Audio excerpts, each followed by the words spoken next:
അഹ് എല്ലാവർക്കും നമസ്കാരം. Master mind defence അക്കാഡമിയിലേക്ക് എല്ലാവർക്കും സ്വാഗതം. ഇന്ത്യൻ കോസ്റ്റ് ഗാർഡ്, ഇന്ത്യൻ തീര സംരക്ഷണ സേനയിലേക്ക് 2022 റിക്രൂട്ട്മെന്റിനെ കുറിച്ചാണ് ഞാൻ ഇന്ന് നിങ്ങളോട് സംസാരിക്കുന്നത്.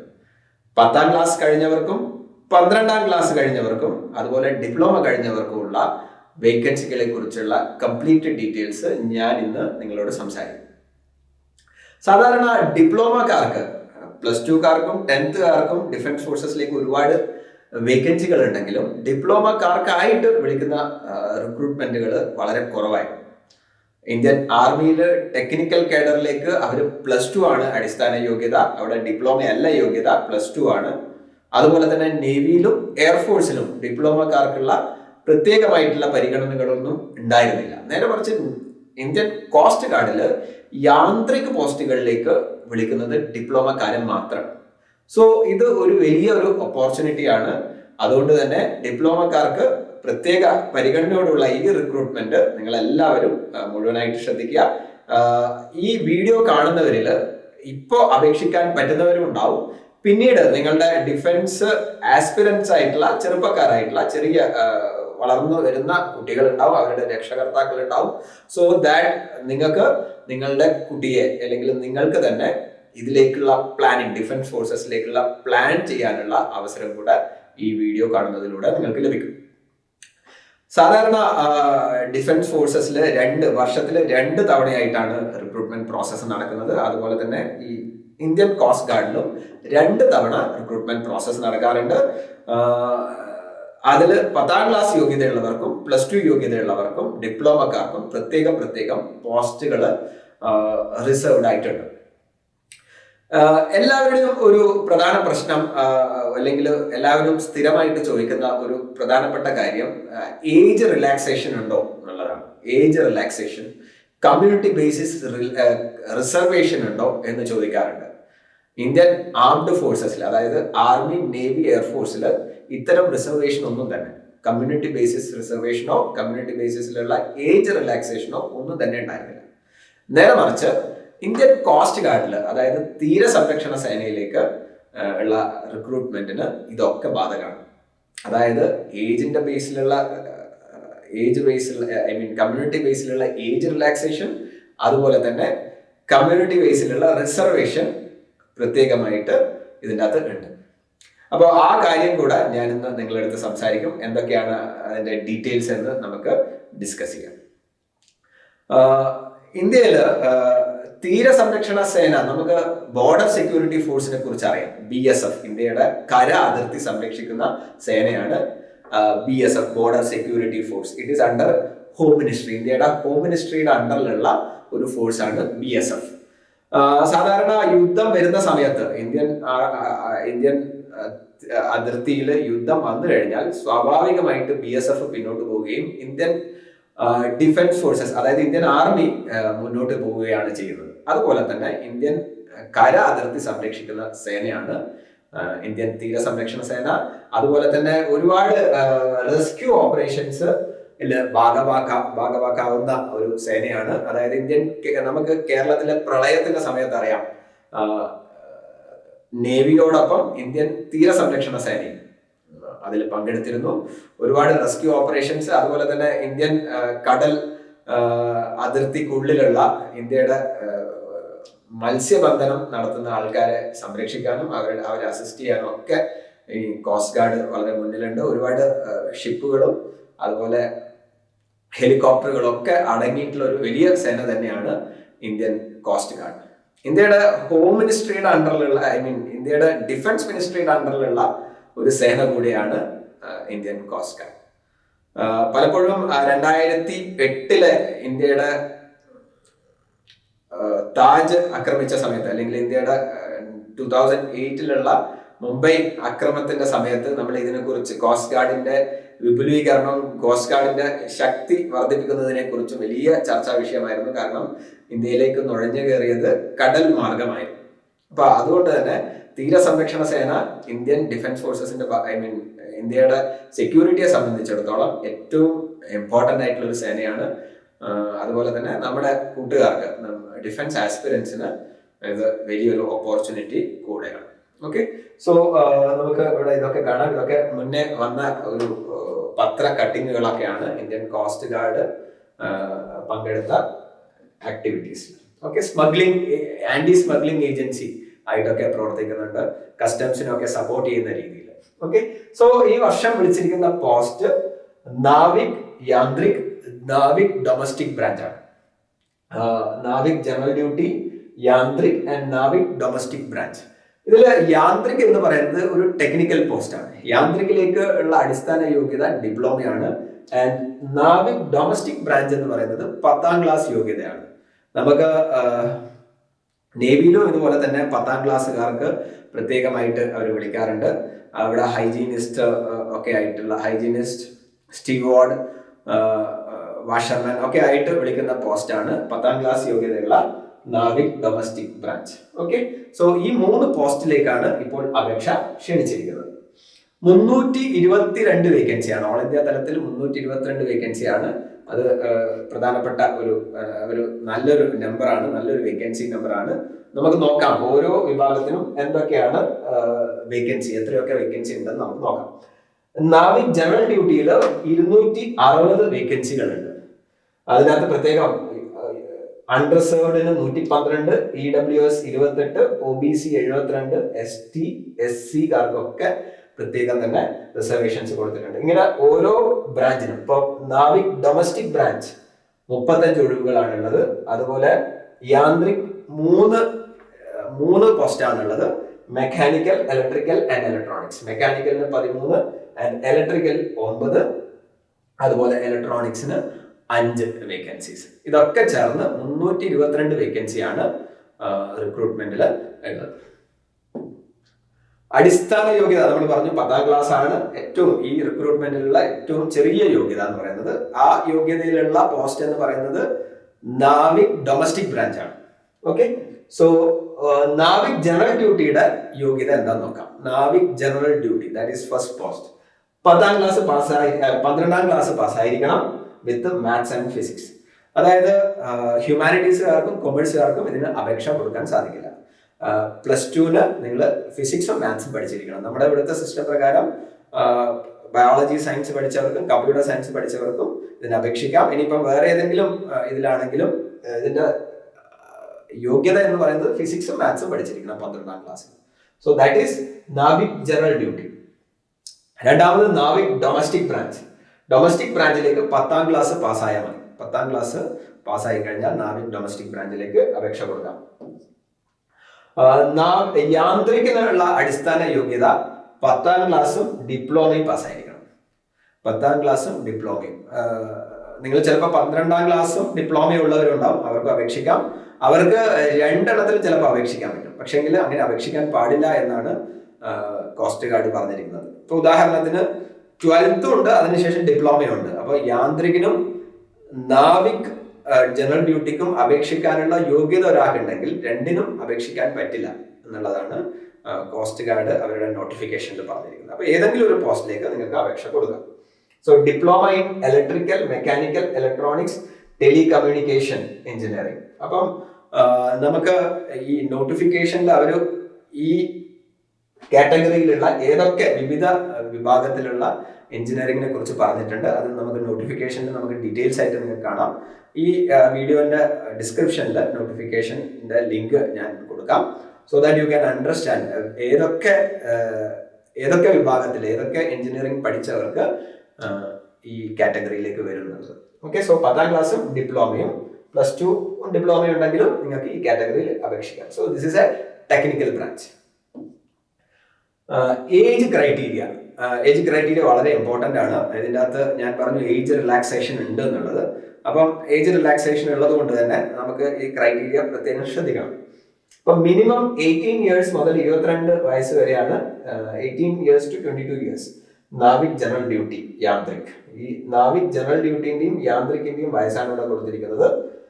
ബോൺ ബിറ്റ്വീൻ 1st August 2000 നും 31st July 2004 ഇടയിൽ ജനിച്ചവരായിരിക്കണം. 2 തീയതിയും ഉൾപ്പെടെ ഈ ഡേറ്റ് കാറ്റഗറിന്റെ ഉള്ളിൽ ജനിച്ച ആൾക്കാരാണെങ്കിൽ നിങ്ങൾക്ക് ഇതിന് അപ്ലൈ ചെയ്യാം. ഓക്കെ, സോ നാവിക് ജനറൽ ഡ്യൂട്ടിക്കും യാന്ത്രിക്കിന്റെ ഡേറ്റ് ആണ് ഞാനിപ്പോ പറഞ്ഞിരിക്കുന്നത്. നാവിക് ഡൊമസ്റ്റിക് ബ്രാഞ്ച് ആണെങ്കിൽ born between 1st October 2000 and 30 September 2004.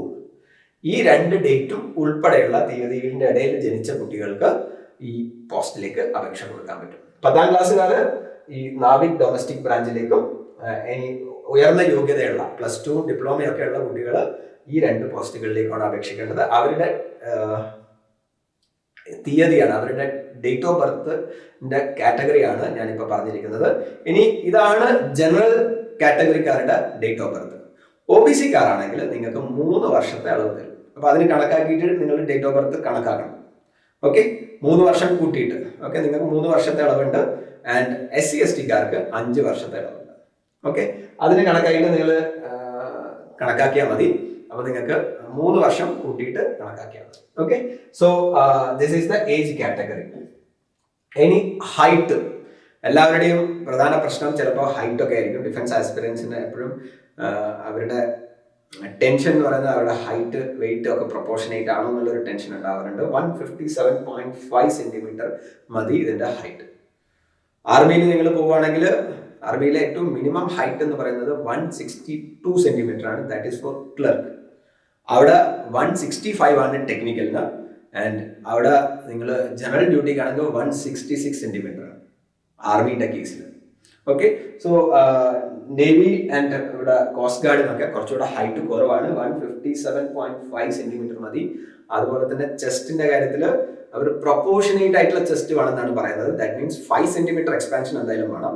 സാധാരണ ആർമിയിൽ 77-82 സെന്റിമീറ്റർ എന്ന് കൃത്യമായി പറയാറുണ്ട്. അതായത് മിനിമം 77-ഉം എക്സ്പാൻഡ് ചെയ്യുന്ന സമയത്ത് 82-ഉം വേണമെന്ന് കൃത്യമായിട്ട് ആർമിയുടെ കേസിൽ പറയാറുണ്ട്. കോസ്റ്റ് ഗാർഡിൽ ഒരു 5 സെന്റിമീറ്റർ എക്സ്പാൻഷൻ എന്നാണ് പറയുന്നത്. ചെസ്റ്റ് പ്രൊപ്പോർഷനേറ്റ് ആയിട്ട് ഒരു ആരോഗ്യമുള്ള ചെറുപ്പക്കാരന് വേണ്ട ചെസ്റ്റ് മതി എന്നാണ് പറയുന്നത്. Okay, so this is about height and chest. Selection procedure നിങ്ങൾ നോട്ടിഫിക്കേഷൻ വായിക്കുന്ന സമയത്ത് കുറച്ച് കൺഫ്യൂഷൻ ഒക്കെ ഉണ്ടാവാൻ സാധ്യതയുണ്ട്. അവർ 4 സ്റ്റേജ് പറയുന്നുണ്ട്. അതിൽ ആദ്യത്തെ 2 സ്റ്റേജ് വളരെ ഇമ്പോർട്ടൻ്റ് ആണ്. First stage is written examination and second stage is physical test and medicals. ഇതാണ് ഏറ്റവും ഇമ്പോർട്ടൻ്റ് ആയിട്ടുള്ള കാര്യം. ബാക്കിയുള്ളത് ഡോക്യുമെന്റേഷനും മറ്റുള്ള കാര്യങ്ങളുമാണ്. സോ ഞാനിന്ന് നിങ്ങളോട് പറയുന്നത് ഈ 2 സ്റ്റേജിനെ കുറിച്ചാണ്. ഓക്കെ, അതിൽ ഉൾപ്പെടുന്നത് written test and second one is അതിൻ്റെ അകത്ത് physical test and medical test. ഇത് 2ാമത്തെ സ്റ്റേജിൽ വരുന്നതാണ്. സോ ഫസ്റ്റ് സ്റ്റേജ് എന്ന് പറയുന്നത് റിട്ടൺ എക്സാമിനേഷൻ ആണ്. ഇത് കുറച്ച് ഇമ്പോർട്ടൻ്റ് ആണ്. നിങ്ങൾ ശ്രദ്ധിച്ചു കഴിഞ്ഞാൽ മനസ്സിലാവും. ഇതിൻ്റെ അകത്ത് കുറച്ച് സെക്ഷൻസ് ഉണ്ട്. ആദ്യം സെക്ഷൻസ് ഏതൊക്കെയാണെന്ന് നമുക്ക് പഠിക്കാം. എന്നിട്ട് ഓരോ കാറ്റഗറിക്കും ഏതൊക്കെ സെക്ഷൻസ് ബാധകമാണെന്ന് നമുക്ക് കൃത്യമായിട്ട് ഡിസ്കസ് ചെയ്യാം. ഓക്കെ, ഈ പറയുന്ന കാര്യം ഞാൻ പറഞ്ഞു കഴിയുമ്പോൾ നിങ്ങൾക്ക് ഇത് കൃത്യമായിട്ട് മനസ്സിലാവും. ഓക്കെ, സോ സെക്ഷൻ 1 ഇവിടെ നിങ്ങൾക്ക് കാണാം. സെക്ഷൻ 1 എന്ന് കാണാം. Section 1 maximum marks 60 mark, time 45 minutes, total number of questions 60. Section 1 എന്ന് പറയുന്നത് ഒരു എല്ലാ ആൾക്കാരും എഴുതേണ്ട ഒരു സെക്ഷനാണ്. സെക്ഷൻ 1 മാത്തമെറ്റിക്സ് എന്ന് പറയുന്നത് എലമെന്ററി മാത്തമെറ്റിക്സ് ആണ്. 10ാം ക്ലാസ് യോഗ്യത ഉള്ള വരെയുള്ള സിലബസ് ആണ് ഈ സെക്ഷൻ 1 ഉണ്ടാവുക. ഓക്കെ, സെക്ഷൻ 1 സിലബസ് എന്ന് പറയുന്നത് 10ാം ക്ലാസ്സിന്റെ സിലബസ് ആണ്. 10ാം ക്ലാസ് വരെയുള്ള കണ്ടന്റ് ആണ് അതിലുണ്ടാവുക. Maximum marks 60, time 45 minutes, total number of questions 60. Maths 20 questions, science 10, English 15, reasoning 10, GK 5. ഇതാണ് സെക്ഷൻസ്. ഈ സെക്ഷൻസ് എല്ലാവരും എഴുതണം. സെക്ഷൻ 1. ഓക്കെ, ഇതിന്റെ ഒരു ടഫ്നെസ് എന്ന് പറയുന്നത് 10ാം ക്ലാസ്സിന്റെ ആ ടഫ്നെസ് ആയിരിക്കും.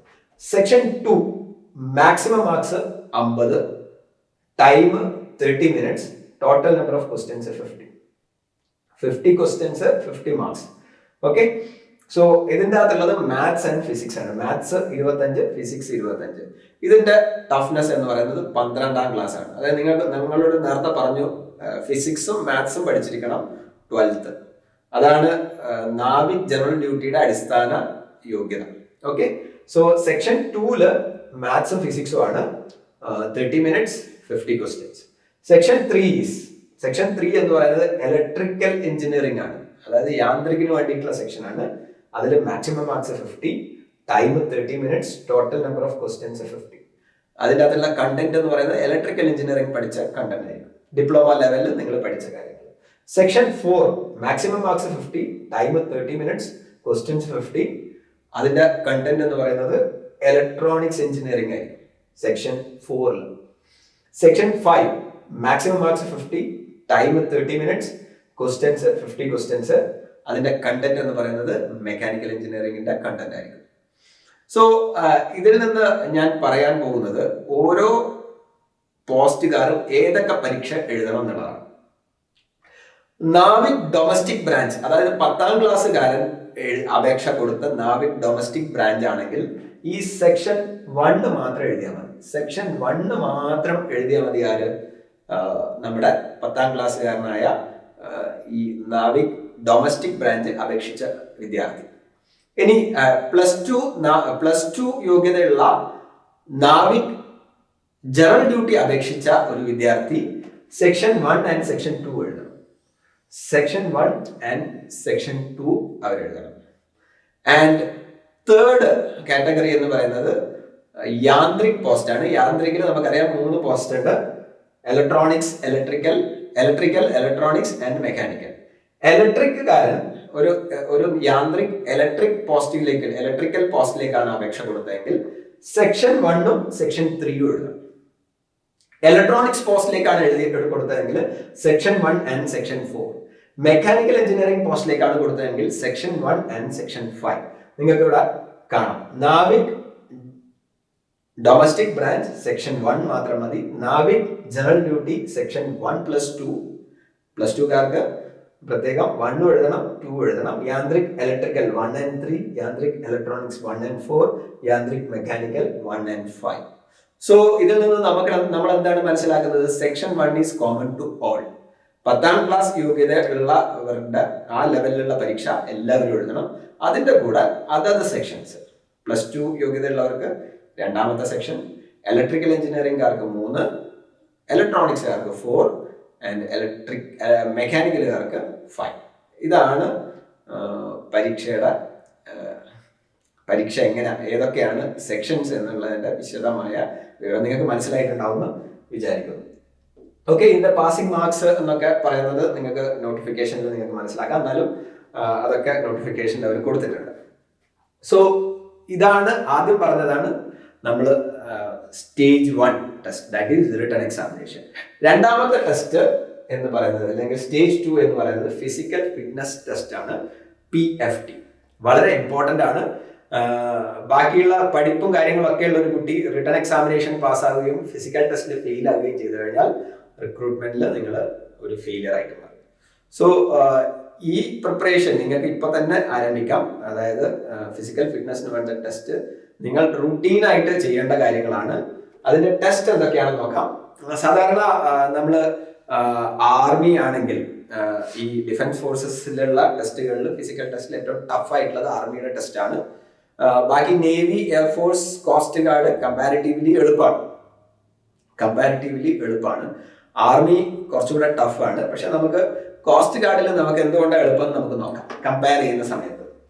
ഇതിന്റെ ആദ്യത്തെ ടെസ്റ്റില് first test is 1.6 kilometre run in 7 minutes. 1.6 kilometres ഓടണം. അത് 7 മിനിറ്റിൽ ഓടിയെത്തിയാൽ മതി. രണ്ടാമത്തത് 20 സ്ക്വാട്ട് അപ്പ്. നിങ്ങൾക്ക് ഇവിടെ ചിത്രത്തിൽ കാണാം, ഒരാൾ ഇരുന്ന് എണീക്കുന്നുണ്ട് കൈ മുന്നോട്ട് വെച്ചിട്ട്. This is squat up exercise 20 എണ്ണം വേണം. ആൻഡ് നമുക്ക് മൂന്നാമത്തെ ടെസ്റ്റ് എന്ന് പറയുന്നത് 10 പുഷപ്പാണ്. പുഷപ്പ് സാധാരണ കുട്ടികൾക്ക് വളരെ എളുപ്പമാണ്. എല്ലാവരും നിങ്ങൾ വീട്ടിൽ നിന്നൊക്കെ ഓൾറെഡി ചെയ്യുന്നതായിരിക്കും. ഒരു ഡിഫൻസ് ആസ്പിരന്റോ അല്ലെങ്കിൽ ഫിസിക്കലി ഫിറ്റ്നസിന് താല്പര്യമുള്ള എല്ലാവരും ചെയ്യുന്ന ഒരു എക്സസൈസ് ആണ് പുഷപ്പ് ടെസ്റ്റ്.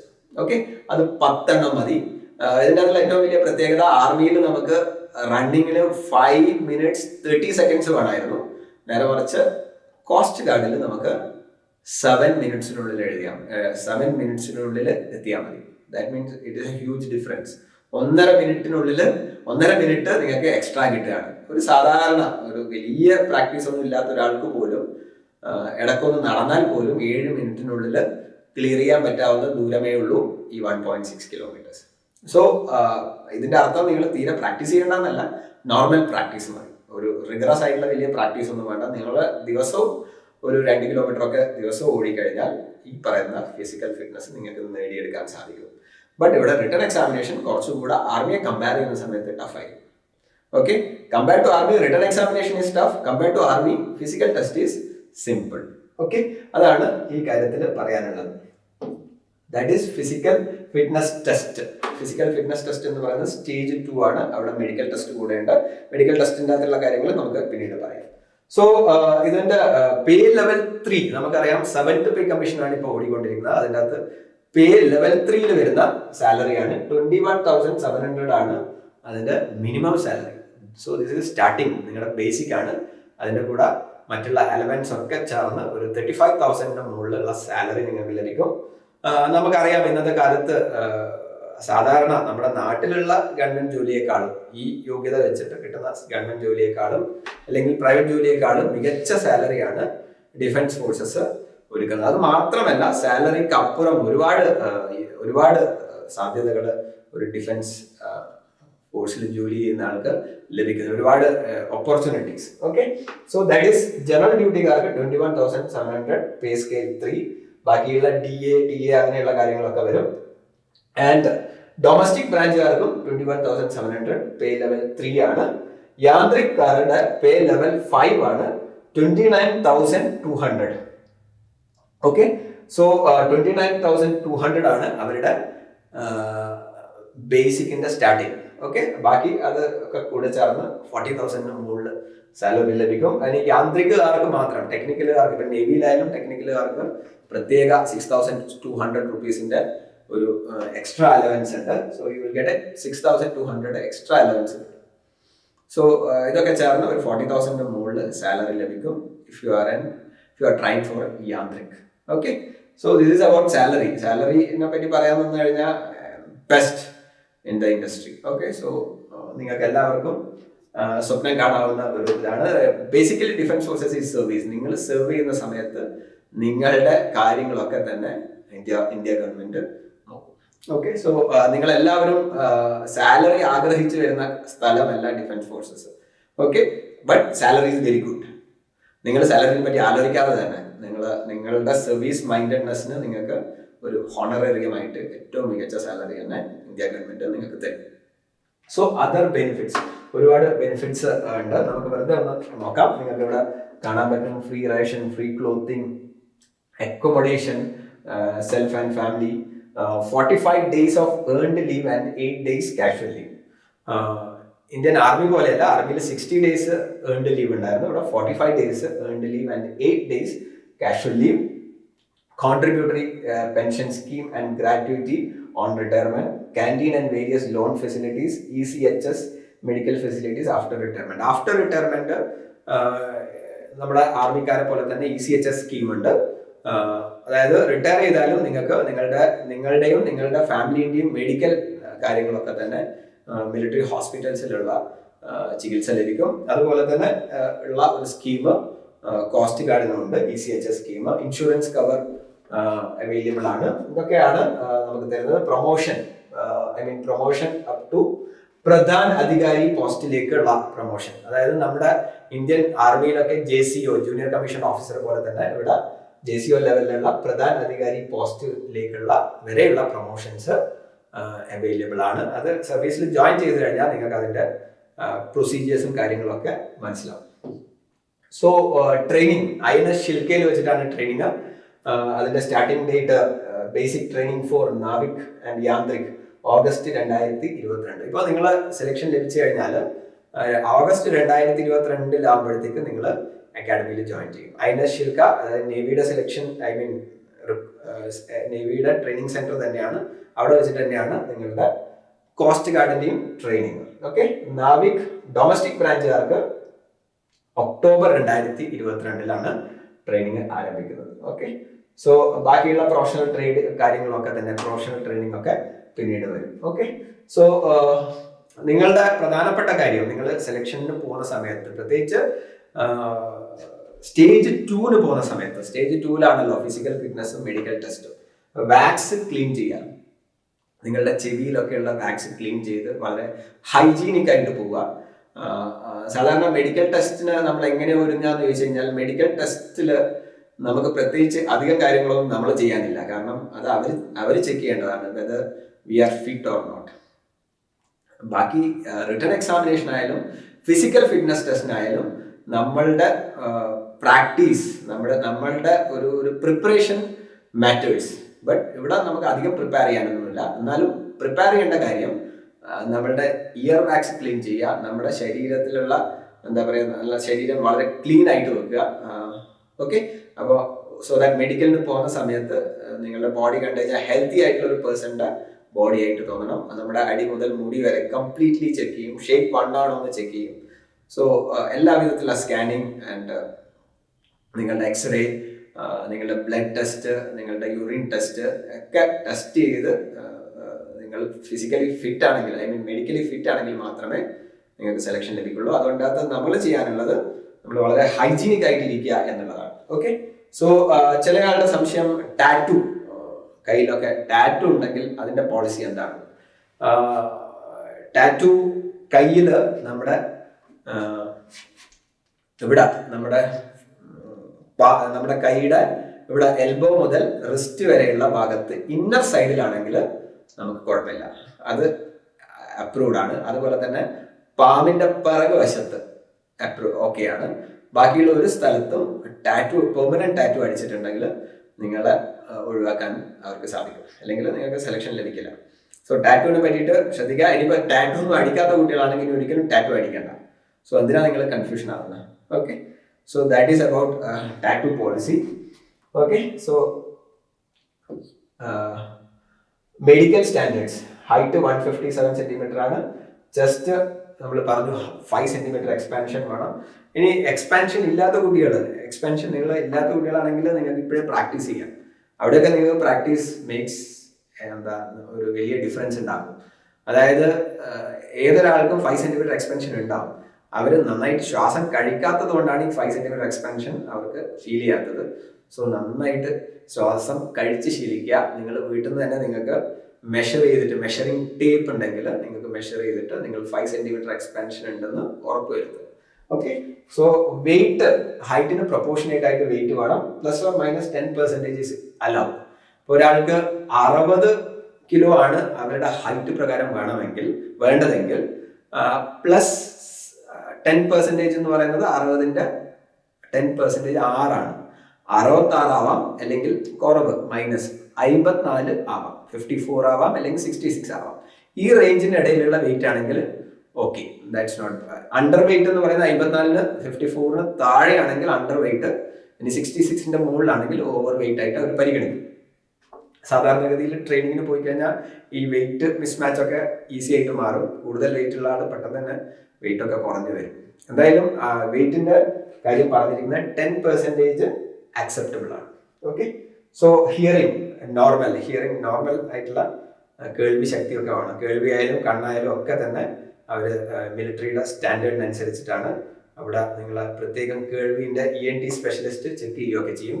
ചെവിയിൽ ചെക്ക് ചെയ്യും. അതുപോലെ തന്നെ ചെവിയിൽ ഒരു കടലാസ് വെച്ചിട്ട് അവിടെ നമ്മുടെ ശ്രദ്ധയൊക്കെ തിരിച്ചിട്ട് അവർ വിസ്പർ ചെയ്യും. അവർ പറയുന്ന കാര്യങ്ങൾ നമ്മൾ അത് കേട്ടിട്ട് ഒച്ചത്തിൽ പറയണം. അപ്പൊ അതിന്റെ ടെസ്റ്റ് ഉണ്ട്, ഹിയറിംഗ് ടെസ്റ്റ് ആണ്. അതൊക്കെ മെഡിക്കലിന്റെ സമയത്ത് ഉണ്ടാവും. സോ ഇതിന്റെ അപേക്ഷ ജനുവരി 4-ാം തീയതിയാണ് ഇതിന്റെ അപേക്ഷ തുടങ്ങുന്നത്. Last date is January 14th. 2021 2022. ഞാൻ എഴുതിയപ്പോൾ മാറിയതാണ്. 2022 January 14. 2022 January 14 അപേക്ഷയുടെ last date. Okay, so January 14, 2002. Application കൊടുക്കേണ്ട website joinindiancoastguard.cdat.in. Exam fee 2050, I mean 250 rupees. joinindiancoastguard.cdat.in. exam fee is 250 rupees. ഇത് അപേക്ഷ കൊടുക്കുക. അപേക്ഷ കൊടുക്കുന്നവരോടുള്ള എൻ്റെ ഒരു സജഷൻ എന്ന് പറയുന്നത്, അപേക്ഷ നിങ്ങൾക്ക് തന്നെ വീട്ടിൽ നിന്ന് കൊടുക്കാം. ഇപ്പം കമ്പ്യൂട്ടറാണ് എല്ലാവരുടെയും കയ്യിലുണ്ടാവുന്ന, ലാപ്ടോപ്പിലാണ് കൊടുക്കേണ്ടത്, അല്ലെങ്കിൽ കമ്പ്യൂട്ടർ സെറ്റിൽ കൊടുക്കുക, മൊബൈൽ ഫോണിൽ കൊടുക്കാതിരിക്കുക. സോ ദാറ്റ് ഇതിൻ്റെ അപ്ലോഡും കാര്യങ്ങളൊക്കെ നിങ്ങൾക്ക് കൃത്യമായിട്ട് മനസ്സിലാവും. ഒരുപാട് കാര്യങ്ങൾ അപ്ലോഡ് ചെയ്യാൻ പറഞ്ഞിട്ടുണ്ട്. അപ്പൊ അതുകൊണ്ട് തന്നെ സ്വന്തമായിട്ട് കൊടുക്കാൻ പറ്റുന്നില്ല എന്ന് തോന്നുകയാണെങ്കിൽ നിങ്ങൾ തൊട്ടടുത്തുള്ള സൈബർ കഫേ അല്ലെങ്കിൽ ഏതെങ്കിലും അക്ഷയ സെന്ററിൽ, അധികം തിരക്കില്ലാത്ത ഒരു അക്ഷയ സെന്ററിൽ പോയി കഴിഞ്ഞാൽ നിങ്ങൾക്ക് അപേക്ഷ കൊടുക്കാം. ഈ 10 ദിവസം മാത്രമേ ഉള്ളൂ അപേക്ഷ കൊടുക്കാൻ, ജനുവരി 4 മുതൽ ജനുവരി 14 വരെ. അപ്പോൾ അപേക്ഷ കൊടുക്കുന്ന ഈ ദിവസത്തിനുള്ളിൽ തന്നെ കൊടുക്കണം, അവസാന തീയതി ആക്കണ്ട. കാരണം ലാസ്റ്റ് ഡേറ്റ് ആകുന്ന സമയത്ത് ഇതെല്ലാം എന്തായി മാറും, വളരെയധികം തിരക്ക് ഉണ്ടാവുകയും ജാം ഉണ്ടാവുകയും അതുകൊണ്ട് തന്നെ നിങ്ങളുടെ കൃത്യമായിട്ടുള്ള ആപ്ലിക്കേഷൻ കൊടുക്കാൻ സാധിക്കുകയും ചെയ്യില്ല. അതുകൊണ്ട് അപേക്ഷ കൃത്യസമയത്ത് തന്നെ കൊടുക്കുക. 4-ാം തീയതി മുതൽ ഓണാണ്, 4-ാം തീയതി തന്നെ നിങ്ങൾ അപേക്ഷ കൊടുത്തു കൊടുക്കുക. സോ മറ്റുള്ള ഡോക്യുമെന്റ്സ് എന്തൊക്കെ കാര്യങ്ങളാണ് അപ്ലോഡ് ചെയ്യേണ്ടത് എന്നുള്ള കാര്യമാണ് നിങ്ങൾക്ക് ഇവിടെ കാണാം. Passport size recent photograph, December 15 ശേഷം എടുത്ത ഫോട്ടോഗ്രാഫ് വേണം. കാൻഡിഡേറ്റ് സിഗ്നേച്ചർ വേണം. ലെഫ്റ്റ് ഹാൻഡ് തമ്പിന്റെ image, left hand thumb image എടുക്കണം. നിങ്ങളൊരു ഇംപ്രഷൻ ഉണ്ടാക്കിയിട്ട് അത് ഫോട്ടോ എടുത്തിട്ട് അത് അപ്ലോഡ് ചെയ്യണം. ഡേറ്റ് ഓഫ് ബർത്ത് സർട്ടിഫിക്കറ്റ്, അതായത് 10th സർട്ടിഫിക്കറ്റ് ആണ് date of birth certificate. Photo identity proof, Aadhaar card, voter I D, അങ്ങനെയുള്ള കാര്യങ്ങളൊക്കെ വേണം. ആൻഡ് 10th മാർക്ക് ലിസ്റ്റ് വേണം, 10th സർട്ടിഫിക്കറ്റ് ഉണ്ടാവും. ചിലർക്ക് മാർക്ക് ലിസ്റ്റും സർട്ടിഫിക്കറ്റും ഒന്ന് തന്നെയായിരിക്കും. അപ്പോൾ രണ്ടിലും അത് തന്നെ അപ്ലോഡ് ചെയ്യാം. പിന്നെ SC/ST-കാർക്കും OBC-കാർക്ക് നോൺ ക്രീമി ലെയർ ആണെങ്കിൽ മാത്രമേ അപേക്ഷിക്കാൻ പറ്റുള്ളൂ. നോൺ ക്രീമി ലെയർ സർട്ടിഫിക്കറ്റ് ഉടൻ തന്നെ ഉണ്ടാക്കണം. ആ 10 ദിവസം ആവട്ടെ, ഇനിയും ദിവസം ഉണ്ടല്ലോ. അപ്പോൾ നിങ്ങൾ താലൂക്ക് ഓഫീസിൽ പോയിട്ട് ഇംഗ്ലീഷിലുള്ള നോൺ ക്രീമി ലെയർ സർട്ടിഫിക്കറ്റ്, സെൻട്രലിന് വേണ്ടിയിട്ടാണ് പ്രത്യേകം പറയണം, സ്റ്റേറ്റിന്റെ കാര്യമല്ല, സെൻട്രലിന് വേണ്ടിയിട്ടുള്ള ഫോർമാറ്റിൽ നോൺ ക്രീമി ലെയർ സർട്ടിഫിക്കറ്റ് നിങ്ങൾ ഉണ്ടാക്കണം.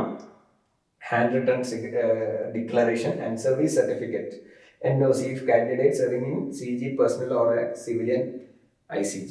അതായത് നിങ്ങൾ ഏതെങ്കിലും, അത് സർവീസ് പേഴ്സൺസിന് വേണ്ടിയിട്ടുള്ളതാണ്. ഇത്രയും നേരത്തെ പറഞ്ഞ കാര്യങ്ങളാണ് വളരെ ഇമ്പോർട്ടന്റ്. പാസ്പോർട്ട് സൈസ്, ഇതൊക്കെ നോട്ടിഫിക്കേഷനിലുള്ളതാണ്, നിങ്ങൾക്ക് വായിക്കാൻ പറ്റുന്നതാണ്. And master mind defence academy coast ഗാർഡിന് പോകുന്ന കുട്ടികൾക്കുള്ള റിട്ടൺ എക്സാമിനേഷന്റെ കോച്ചിങ് ആരംഭിച്ചിട്ടുണ്ട്. ഓൺലൈനായിട്ട് നിങ്ങളുടെ വീട്ടിലിരുന്നു കൊണ്ട് മൊബൈൽ ഫോണ് അല്ലെങ്കിൽ ലാപ്ടോപ്പ് ഉപയോഗിച്ചിട്ട് നിങ്ങൾക്ക് ക്ലാസ്സസ് കാണാൻ പറ്റും, ക്ലാസ്സസിൽ ഇരിക്കാൻ പറ്റും. അതിനു വേണ്ടിയിട്ട് താല്പര്യമുള്ള കുട്ടികൾ, those are very serious in preparation, വളരെ സീരിയസ് ആയിട്ട് ക്ലാസ്സസ് ഒക്കെ കണ്ട് പ്രിപ്പയർ ചെയ്യാൻ ആഗ്രഹമുള്ള കുട്ടികൾക്ക് നിങ്ങൾക്ക് ബന്ധപ്പെടേണ്ട നമ്പറാണ് 8943901234. ഈ നമ്പറിൽ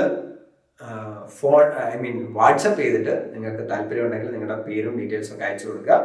നിങ്ങളുടെ എന്തൊക്കെയാണ് ബാക്കി ഓൺലൈൻ ക്ലാസിൻ്റെ ഡീറ്റെയിൽസും അതിൻ്റെ കാര്യങ്ങളൊക്കെ തന്നെ നിങ്ങൾക്ക് കൺവേ ചെയ്യുന്നതായിരിക്കും. ഓക്കെ, സോ ഇന്ന് 23 സ്ലൈഡിലൂടെ ഞാൻ ഇന്ത്യൻ കോസ്റ്റ് ഗാർഡിലുള്ള 2022 നാവിക് യാന്ത്രിക് പോസ്റ്റുകളിലേക്കുള്ള റിക്രൂട്ട്മെന്റിനെ കുറിച്ച് ഏകദേശം കംപ്ലീറ്റ് കാര്യങ്ങൾ ഞാൻ നിങ്ങളോട് പറഞ്ഞിട്ടുണ്ട്. അപ്പോൾ വളരെ ശ്രദ്ധയോടുകൂടെ തന്നെ നിങ്ങൾ അപേക്ഷ കൊടുക്കുക, പ്രിപ്പയർ ചെയ്യുക. എല്ലാവർക്കും റിക്രൂട്ട്മെന്റിൽ വിജയം ആശംസിച്ചുകൊണ്ട് നിർത്തുന്നു. Thank you very much. Jai Hind.